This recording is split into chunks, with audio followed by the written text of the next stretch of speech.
नमस्कार दोस्तों, आपका स्वागत है हमारे यूट्यूब चैनल पर एक बार फिर से। आज हम बात करने वाले हैं RUHS BSc nursing fourth semester main exam, जिसके इम्पोर्टेंट क्वेश्चन के बारे में बात करने वाले हैं। सबसे पहले मैं बता दूं कि आपका फोर्थ सेमेस्टर का मेन एग्ज़ाम जो कि 20 जुलाई के बाद होना तय है। 20 जुलाई के बाद होना आपका जो फोर्थ सेमेस्टर का एग्ज़ाम है वो 100% है, जिसमें आपका एग्ज़ाम होने वाला है एमएसएन सेकंड और इसी के साथ पीपीजी का आपका एग्ज़ाम होने वाला है। पीपीजी में आपके 3 सब्जेक्ट आने वाले हैं, जिसमें सबसे मोस्ट सब्जेक्ट है वो है फार्माकोलॉजी और इसी के बाद वो है अगला पैथोलॉजी और इसके बाद है जेनेटिक्स और पैथोलॉजी, ये दोनों मिलाकर 38 नंबर के होंगे और एक केवल फार्माकोलॉजी, ये केवल एक 37 नंबर का आपका एग्ज़ाम में देखने को मिलेगा। तो आपको ये फार्माकोलॉजी बहुत अच्छी तरीके से पढ़ के जानी है और बहुत अच्छी तरीके से याद करके जानी है, जैसे कि आपके आगे कोई दिक्कत नहीं आए। तो आज हम बात करने वाले हैं फार्माकोलॉजी के इम्पोर्टेंट टॉपिक, जो कि पिछली बार जो प्रीवियस ईयर की बार रिपीटेड क्वेश्चन है, जो कि हर बार एग्ज़ाम में देखने को मिल से इनसे आपको मान लीजिए कि आप जितने मार्क्स में पास होते हैं उतने मार्क्स आपके फार्माकोलॉजी में ज़रूर आ जाएंगे। इन क्वेश्चनों से आपसे निवेदन है कि ये क्वेश्चन सभी एक बार याद करके या रट के चले जाना, जिससे आपकी आगे आने वाली परीक्षा में कोई भी दिक्कत नहीं आए। और इसके बाद आपके अगर जो कंपटीशन में आप भाग लेते हो तो आपके जो वन लाइनर क्वेश्चन है वो यहीं से बनते हैं, ड्रग्स ऑफ चॉइस से बनते हैं, क्लासिफिकेशन से बनते हैं और इसके बाद जो तमाम प्रकार की जानकारी आज हम देने वाले। अब हम चलते हैं इम्पोर्टेंट क्वेश्चन की तरफ फार्माकोलॉजी की।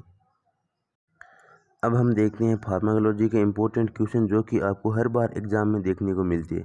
और ये पहला क्वेश्चन जो कि आपको 100% एग्ज़ाम में देखने को मिलेगा। मैं 2 क्वेश्चन बताऊंगा, जिससे एक क्वेश्चन आपको 100% 10 नंबर में देखने को मिलेगा। पहला क्वेश्चन है वो है फार्माकोडायनेमिक एंड फार्माकोकाइनेटिक्स।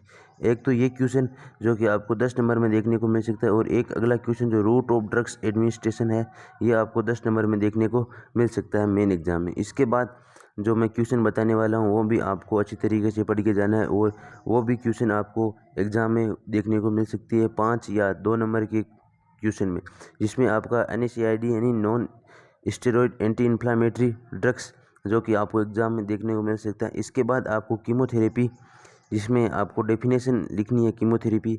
इसके बाद आपको क्लासिफिकेशन करना है, रोल ऑफ नर्सिंग इसमें क्या है रहने वाला है।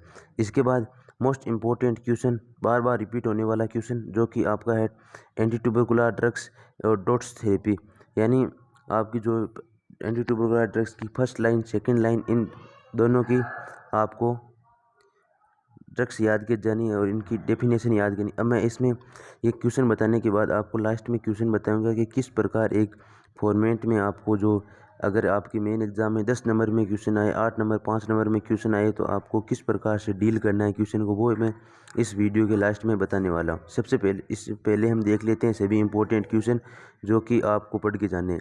इसके बाद है antiseptic and dis antiseptic drugs और इसका क्लासिफिकेशन आपको पढ़ के जाना है। इसके बाद आपकी कोलेर्जेनिक एंड एंटी कोलेर्जेनिक पढ़ के जानी है। इसके बाद emetic and antiemetic important question है डाइजेस्टिव सिस्टम से। इसके बाद एंटासिड, इसे आप नॉर्मल ऊपर से देख के जा सकते हो। इसके बाद ब्रोंकोडायलेट मोस्ट इंपॉर्टेंट क्वेश्चन मान सकते हो, या इसे हम एंटी अस्थमेटिक भी ड्रग्स के नाम से भी जानते हैं, ये भी आपको अच्छी तरीके से पढ़ के जाना है। इसके बाद है अब अगला है diuretics, most important most wanted most examiner का बार पूछा जाने वाला क्वेश्चन, डायूरेटिक एंटी डायूरेटिक्स। इसके बाद एंटीडोट्स एंटीवेनम, ये भी बहुत डबल मार्क है, यहाँ पर डबल स्टार मार्क है, तो यहाँ पर आपको पढ़ के चले जाना है। इसके बाद वैक्सीन एंड सीरा। इसके बाद आपको है सेडेटिव एंड हिप्नोटिक ड्रग्स पढ़ के जाना है। इसके बाद एंटी साइकेट्रिक ड्रग्स, ये भी आपको अच्छी तरीके से पढ़ के जाना है।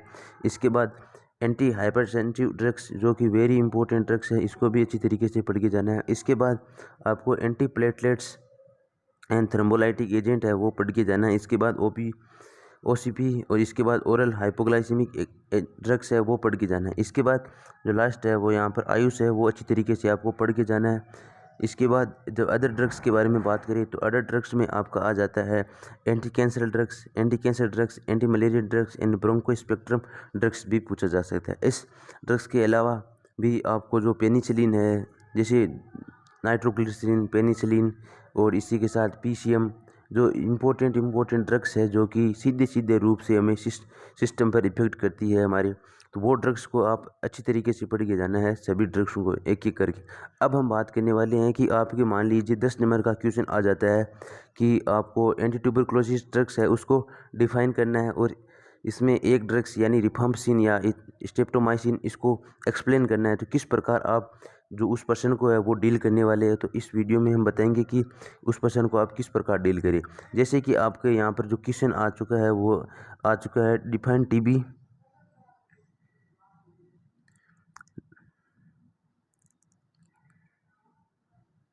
Define TB and any one drugs, यहाँ पर वो डिफाइन करना है। इसके डिफाइन करने से पहले आपको जो सबसे पहले इंट्रोडक्शन है, उस ड्रग्स का इंट्रोडक्शन आपको ज़रूर लिखना है। यानी ये जो ड्रग्स है वो किस सिस्टम के लिए दी जाती है और किसको जो इसका इस जो आपकी जो यहाँ पर जो टीबी है इसके लिए कौन सा पॉजिटिव एजेंट है, इसके लिए ये दी जाती है।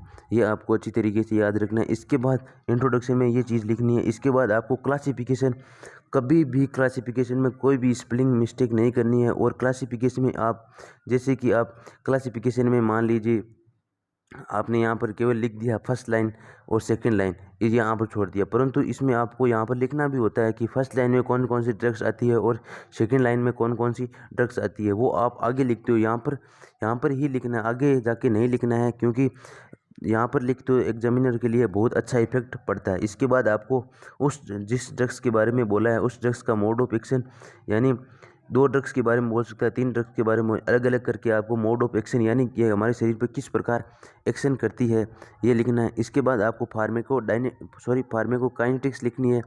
इसमें आपका अब्जॉर्प्शन, मेटाबॉलिज्म, डिस्ट्रीब्यूशन एंड यो लिखना है। इसके बाद आपको लिखना है यूज, जिसका यूज किस लिए यूज हम ये ड्रग्स किस लिए लेते हैं, इसका इंडिकेशन या यूज आपको लिखना है। इसके बाद कॉन्ट्रा इंडिकेशन, अगर आपके अच्छी तरीके से याद हो तो कॉन्ट्रा इंडिकेशन तो लिखना ही है। इसके बाद side effect, very very important topic है। अगर आप किसी भी ड्रग्स को लिखते हो तो इसकी आपको साइड इफेक्ट लिखना ज़रूरी है।